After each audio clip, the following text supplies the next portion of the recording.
Ukraine நாட்டின் Chernihiv பகுதியில் உள்ள எண்ணெய் கிடங்கை ரஷ்ய ட்ரோன்கள் தாக்கியதால் பெரும் தீ விபத்து ஏற்பட்டதாக யுக்ரைனின் செர்னிஹிவ் பகுதி அரசு உயர் அதிகாரியான வியாசிஸ்லாவ் சாஸ் பகிரங்கமாக குற்றம் சுமத்தியுள்ளார். இந்த சம்பவத்தில் எண்ணெய் கிடங்கு முழுவதும் கொழுந்துவிட்டு எரிந்த நிலையில் பலத்த சேதம் ஏற்பட்டதாக தெரிய வருகிறது. இந்த சம்பவத்தால் ரஷ்யா யுக்ரைன் எல்லைப் பகுதியில் மீண்டும் பதற்றமான சூழல் ஏற்பட்டுள்ளது. இதுகுறித்த வீடியோ வெளியாகி பரபரப்பையும் ஏற்படுத்தியுள்ளது.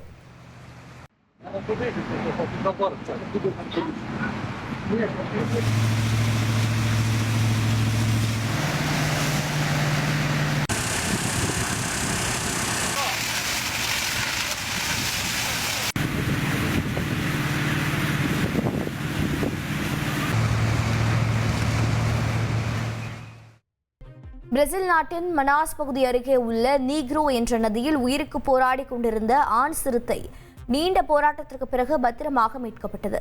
மீட்பு குழுவினரால் மீட்கப்பட்ட சிறுத்தைக்கு முகம், தலை உள்ளிட்ட பகுதிகளில் காயங்கள் இருந்த நிலையில் விலங்குகள் பாதுகாப்பு மையத்திற்கு கொண்டு செல்லப்பட்ட சிறுத்தைக்கு கால்நடை மருத்துவர்கள் உரிய சிகிச்சை அளித்தனர்.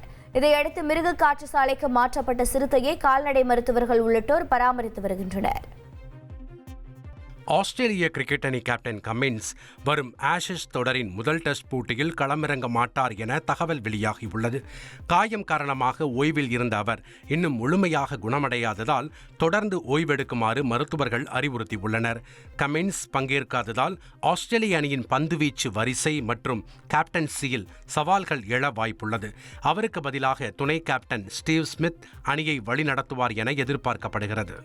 1,23,00,000 மனங்களை வென்ற தந்தி டிவி யூடியூப் சேனல். தவிர்க்க முடியாத தம்ப்நெயில்ஸ், கலக்கலான கான்டென்ட்ஸ். நீங்களும் இந்த குடும்பத்தில் இணைய இப்பவே சப்ஸ்கிரைப் பண்ணுங்க. அசுரபலம் கொண்ட எங்கள் டிஜிட்டல் கரங்களில் உங்கள் விளம்பரங்களை சேர்க்க வாட்ஸ்அப் பண்ணுங்க. 8939888838. Email advttv@dttv.in.